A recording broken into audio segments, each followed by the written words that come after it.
Salut mon poulet, j'espère que tu vas bien. Alors, aujourd'hui, on va parler moteur de mobilette, moteur de mob. Je vais pas pour parler du CT, du machin, du truc, du bidule, franchement, j'en ai rien à carrer. On verra qu'à ce moment-là, comment ça se passe. Moi, je sais que je vais prendre mes bras, je vais les amener. Ça passe, ça passe pas. Il m'expliquer le pourquoi du comment. Et puis, s'il faut qu'on mette un moteur d'origine, je mettrai un moteur d'origine, je m'en cogne complet. On verra la liste. Hein, on va pas se prendre la tête avec ça. On verra bien ce qu'ils disent. Passons. Alors, dessus, je vais vous présenter un moteur que ça fait quand même 6 ans que je l'ai, celui-là. Sur celui-là, j'ai cassé 3 vélos Doppler. Donc, tu vas me dire que c'est pas le vélo le plus costaud, mais sur MBK, il n'y a pas grand-chose.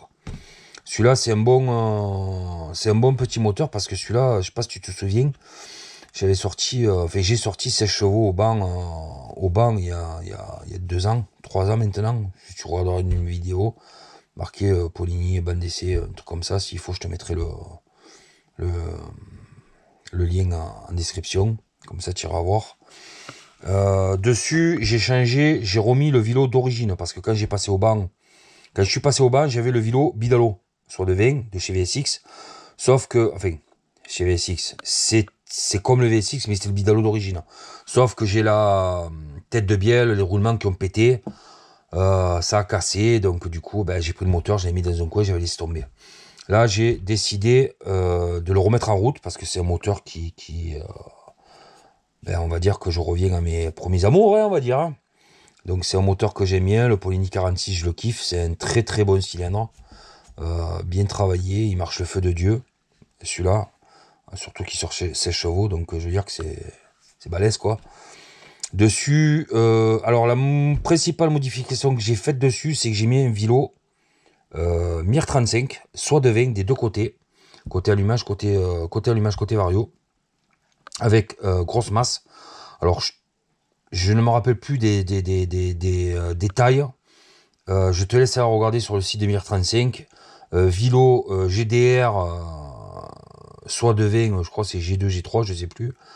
Et tu regarderas, il y a le descriptif dessus, tu regarderas exactement, le manoton il est plus gros, la tête de bielle est beaucoup plus grosse, donc comme ça au moins déjà ça permettra au moins d'être plus costaud. Hein. Les masses sont plus grosses aussi, en largeur c'est pareil, hein, c'est exactement le même que standard, sauf que les masses sont plus grosses. Dessus, qu'est-ce qu'on a d'autre dessus, à part le vélo qui est tout beau, tout neuf, je pense que ça va swinguer dessus.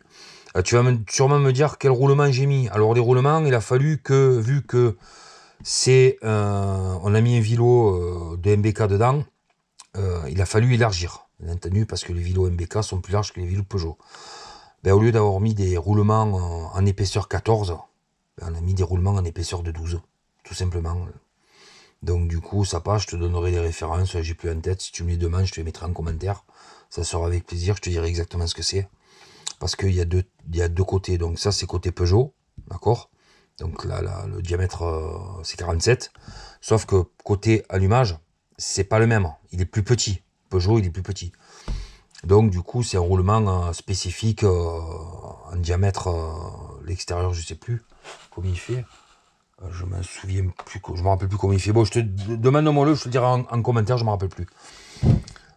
Dessus, qu'est-ce qu'on a fait d'autre? Emer à l'époque avait usiné l'intérieur de l'admission pour pouvoir mettre une V-Force 3i.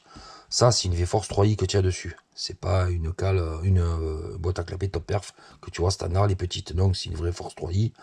Avec dessus la cale. Il a fabriqué une cale. Pourquoi ma mère, c'est ma mère qui m'a envoyé ma mère, je regarde après. Là, tu as, pour augmenter déjà le volume carter, et pour pouvoir passer les clapets. Sauf que, au départ, j'ai dit, mais pourquoi tu n'as pas usiné? Parce que si tu usines, ça passe. Oui, ça passe. Mais si c'est pour avoir 1 mm d'épaisseur ici et en bas pareil, c'était pas utile, tu vois. Donc, il a préféré reculer, mettre une cale d'1 centimètre. Donc, c'est plutôt pas mal, c'est bien. La pipe, c'est une top perf. C'est courte et inclinée, pas à 90, un peu moins, je sais pas exactement. Côté allumage, toujours pareil, hein, moi fidèle au DD, hein. Moi c'est un allumage.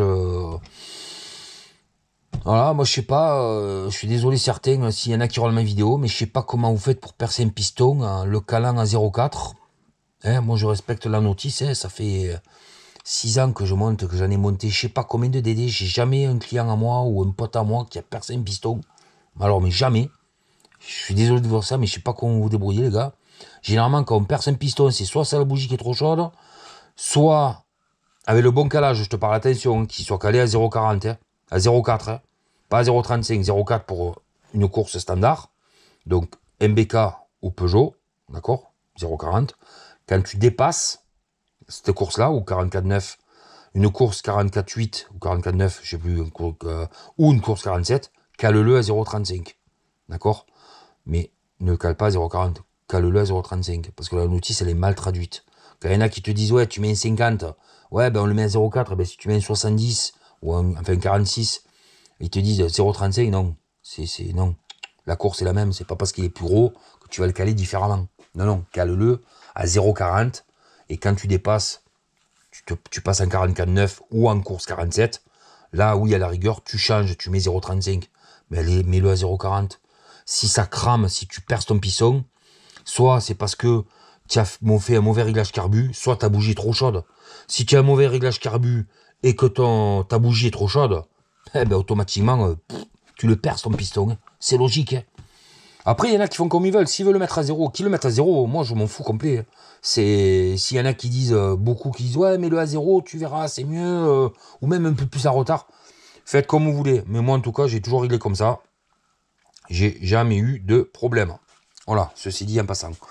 Après, qu'est-ce que j'ai fait d'autre? Il a fallu que j'usine un écrou pour pouvoir le faire. Parce que bien entendu, j'avais pas d'écrou. C'est pas fourni avec. Donc il a fallu que je fasse un écrou. Là, il a fallu aussi que je fasse une entretoise ici à l'extérieur. Parce que l'écrou mal aussi, il est comme ça, tu vois. Donc tu verras bien qu'il est beaucoup plus gros. Donc il a fallu que je fasse ça. Parce que ça, c'est exactement le même diamètre en gros que le vilo. D'accord? Donc qu'est-ce que j'ai fait? J'ai fait une entretoise un peu plus grosse, un peu plus longue, qui dépasse de 1 mm. Ça suffit, justement pour le rentrer, pour que ça pousse mon rotor. D'accord? Pour que le rotor soit enfoncé, pour qu'il prenne bien. Au passage, je remercie Gilles, parce que c'est lui qui m'a fait, comme il avait le vilo chez lui en ce moment, d'un client, il me l'a fait. Donc c'était super cool de sa part, il me l'a fait, bon, il me l'a renvoyé, je l'ai mis. Sauf qu'en le mettant, je me suis aperçu que quand je mettais sur le seau de vin, la queue du vilo, elle est beaucoup plus longue. Donc du coup, qu'est-ce qui se passe? Lui reculé, eh ben, j'ai un décalage de 6 mm. Donc qu'est-ce qu'il a fallu que je fasse? Il a fallu que j'usine une bague. Je sais pas si tu vas la voir là-dedans. Là, tu la vois là, ici. Voilà. 6 mm, justement, pour pouvoir sortir mon allumage. J'ai eu 2-3 mm, je m'en fous, mais là 6 mm, ça faisait 6 mm, tu vois, ça faisait vraiment beaucoup, quoi. Donc du coup, qu'est-ce que j'ai dit? Je me suis dit, bon, mais c'est bon, je vais faire j'ai fait une rondelle, quoi, une grosse rondelle, une de cale, pouf, j'ai mis dessus. Après, si tu veux pas fabriquer, que t'as pas de tour, bon, moi j'ai un tour, j'ai pu le faire. Mais si tu prends, sinon tu prends les cales, je crois qu'elles font 2 mm ou 3 mm, je sais plus. Les cales, tu en as chez 50 Factory, pour mettre des allumages Moriyama. Donc c'est pareil, tu en fous ça. Par contre, passer un truc, c'est il faut mettre tes petits boulons derrière là. Tes vis, pardon. Tes vis là, il faudra que tu les mettes plus longs. Donc il faudra qu'ils fassent 6 mm plus long. Je crois que ça fait 5, ça fait 2,5, je crois que ça fait 5, il y avait un truc comme ça. Donc du coup, même si 1 mm, tu vois. Là, il est un poil enfoncé, un petit peu, tu vois. Je sais pas si tu vois, ça me dérange pas. Au contraire, je préfère qu'il soit plus enfoncé que sorti. Au moins, c'est vraiment, j'avais mesuré, mais normalement, là, on est nickel. Voilà. Donc, dessus, en termes d'échappement, ben, comme d'habitude, il y aura son poémer. Hein. Son poémer qui est juste au-dessus de ma tête. Je te montre, voilà, il est là. Hein. Voilà. Le poémer qu'il y avait avant. Si tu regardes mes anciennes vidéos, c'est le moteur que j'avais sur le RCX bleu. Donc, tu le regarderas dessus. Comme il est vieux, il a commencé à se fendre un peu à droite à gauche. Je l'ai envoyé chez Mika. Mika m'a refait des soudures. Il m'a changé ça là. Il me les a mis beaucoup plus gros. Parce que ça faisait que péter. Donc du coup il en a mis des plus gros. Là il m'a refait quelques soudures ici, tu vois. Là il m'a refait ça. Voilà, après dessus il m'a changé la platine. Il m'a modifié le tube de fuite. Hein.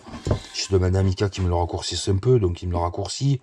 Il m'a changé la platine, il m'a ressoudé, il m'a renforcé le pot. En fait, il Et en fait, en gros, si tu préfères, il m'a coupé le tube, il m'a refait ça. Voilà. Puis en même temps, il me l'a renforcé un peu à droite, à gauche, ça y était pas. Donc non, non, franchement, je suis content. Et il m'a mis aussi un petit renfort ici pour pas que ça casse. Tu vois. Donc là, c'est une cartouche Blaze et c'est moi qui l'ai acheté, celle-là, qui est beaucoup plus costaud. Je crois que tu la trouves chez Scootfast, si je dis pas de bêtises. Ouais, je crois que c'est Scootfast. Bon, moi après, j'ai mis le logo MR hein, dessus. Mais bon, le pot, il est vraiment prévu, en fait, vraiment pour ce cylindre-là, quoi. C'est vraiment un super pot. Moi, j'ai toujours été ravi de celui-là, quoi. Il marche super bien. Il marche vraiment super bien et franchement, je suis vraiment content, quoi. Voilà, voilà, que te dire de plus sur ce moteur-là? Ben écoute, si tu as des questions, ben moi, il n'y a pas de souci, je t'y répondrai.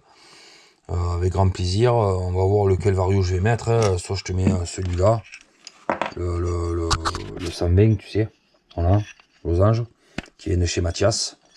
Voilà, alors celui-là, il est bruni, ce canon-là, parce que c'est un vario Bidalo que j'avais acheté à Rudy Bidalo. Et à ton âme, mon pote. Que j'avais acheté à lui. C'est lui qui avait fabriqué ce canon-là. C'est pour ça qu'il est bruni, c'est pour ça que j'ai mis dessus, parce que c'est spécialement pour RCX en fait. Soit de 20 pour les vélos Bidalo, soit de 20. Parce qu'il avait mis ça lui. Moi je me suis toujours demandé comment ça se fait que il avait dit dans une vidéo ouais mon vélo Bidalo, j'ai dit je savais même pas alors que ça existait à l'époque. Et j'avais compris après quand je l'ai eu au téléphone, il m'a dit c'est RCX, tu verras, j'ai fabriqué le canon exprès parce qu'il était tourneur-fraiseur lui. Si j'ai bien compris ce qu'il faisait dans la vie à l'époque. Ou alors je mets celui-là. Voilà. Ou alors je mettrai celui-là, je sais pas encore. Pareil, hein, c'est voilà, c'est pour comment ça s'appelle pour RCX, canon RCX. Que tu peux l'acheter aussi, ce canon là, tu peux l'acheter chez Mir35. Mir35, chez VSX, ABTV. Voilà, si jamais tu veux voir les références des roulements que j'ai mis, c'est ça. J'ai oublié que j'avais les bottes à côté, moi. 6004, d'accord, c'est pas une référence basique. Et 6204 W12 C3.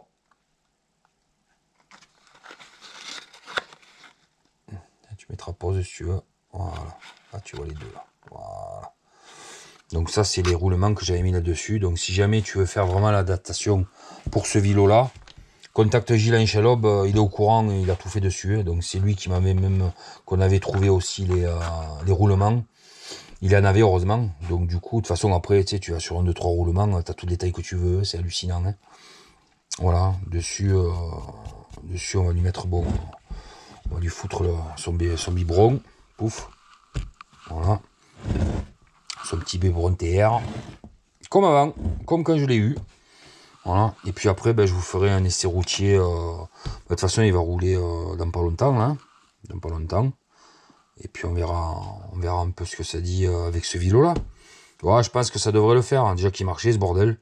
Putain, moi je me rappelle quand je l'avais pris à Brive il y a 2 ans. Quand on était sur la piste d'atterrissage à Brive. Avec les poteaux, franchement, ben moi ça m'avait surpris. Il y avait Fabien, Fabien Poche, je l'avais essayé. Il m'a dit, il hurle de ton truc, il prenait des tours à mourir. Ah non, mais il prenait des tours, laisse tomber, c'était un truc de malade. Hein. J'arrivais à prendre 15 008, 16 000, 15 008, un truc comme ça. C'était impressionnant le nombre de tours qu'il prenait ce moteur. C'était hallucinant, quoi. C'était un truc de jobard, quoi. C'est vrai que quand je l'en ai entendu arriver, j'ai dit, putain, mais il gueule bien le moteur. Et j'avais regardé le compte tour, on était à 15 007, 15 008, un truc comme ça, c'était un truc de jobard. Et il avait pris 141, je crois, un truc comme ça. C'était un truc de jobard. Même lui, il avait halluciné. Il avait une fourche MVL en plus. Je sais pas si tu te souviens les vidéos. Tu verras, j'avais une fourche MVL. Non, putain. Ah, c'était rigolo, j'aimerais bien y retourner à cette piste. Ça serait vraiment sympa, quoi. Qu'on se la refasse. Bon, mais voilà mon poulet, ben écoute, j'espère que cette vidéo t'a plu. Ben écoute, si ça t'a plu, mets un pouce, partage. Et si t'es pas abonné, ben abonne-toi. Allez, je t'embrasse, bisous, ciao.